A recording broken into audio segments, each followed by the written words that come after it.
Hello दोस्तों, good morning, happy Diwali. उम्मीद है कि आपकी दिवाली अच्छे से गुजरी होगी। आपको दीपावली की शुभकामनाएं और मुबारकबाद। चलिए आज हम आपको एक ऐसी छोटी सी जानकारी देते हैं जो आम प्रैक्टिस में नहीं है और राजस्व संहिता में उसका प्रोविज़न है। हालांकि पूर्व जो भूमि विधि थी, जमींदारी विनाश अधिनियम में ये व्यवस्था नहीं थी, ये व्यवस्था नई है और उसके कुछ कारण हैं, मैं वो कारण भी बताऊंगा।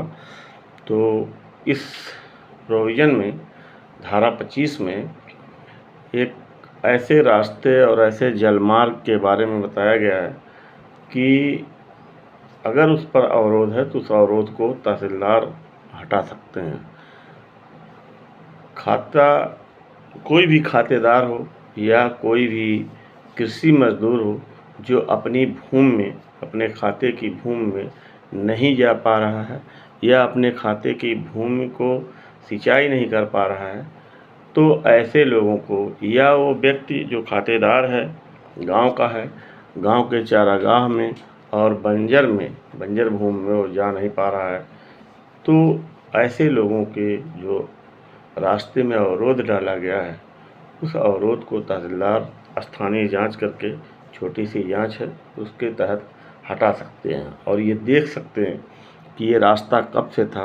यानी जो कस्टमरी है, जो रूढ़िगत रास्ता है, जो परंपरा से रास्ता है, उसके बारे में जानकारी करके, और जो पक्ष हैं, जो संबद्ध पक्ष हैं, जिसके ज़मीन से या जिसकी भूमि से होकर रास्ता जाता है, वो और जो प्रभावित है, वो सब पक्षों को सुनने के बाद एक निर्णय लेंगे।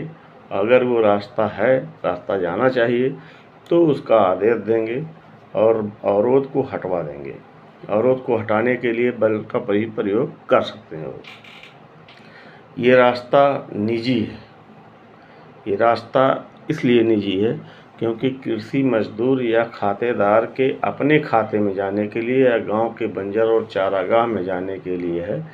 इसलिए प्रोविज़न बनाया गया है कि अगर उसके रास्ते में कोई अवरोध होगा तो अपने खेत में कैसे जाएगा और अपने खेत की वो सिंचाई कैसे कर सकता है।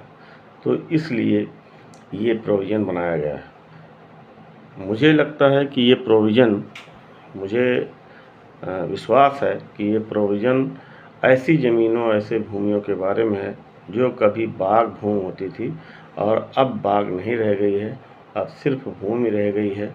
पेड़ कट चुके हैं और आप जानते हैं कि बाग में रास्ता चकबंदी में नहीं दिया गया था या नाली की व्यवस्था नहीं दी गई थी।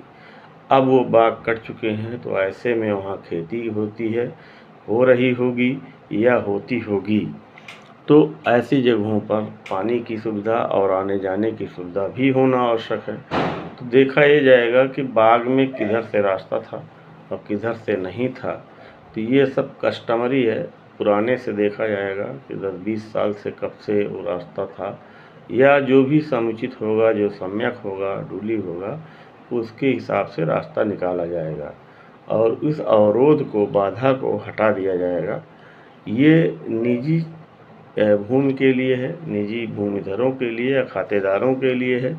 इसी प्रकार से सार्वजनिक भूमि, सार्वजनिक पथ और सार्वजनिक मार्ग पर अगर अवरोध होता है या जल स्रोत या जल साधन के ऊपर, नाली बहा, राजबहा जिसको कहते हैं, नाला कहते हैं, इन सब पर अगर अवरोध होता है तब भी तहसीलदार बिना जांच किए, चूँकि वो स्पष्ट है जहाँ से नाला गया है, जहाँ से राजबहा है, जहाँ से चकनाली है, जहाँ से चकगुल या चकरोट है, वो सब जो है चकबंदी में स्पष्ट है और जो सार्वजनिक जगहें हैं वो भी स्पष्ट है।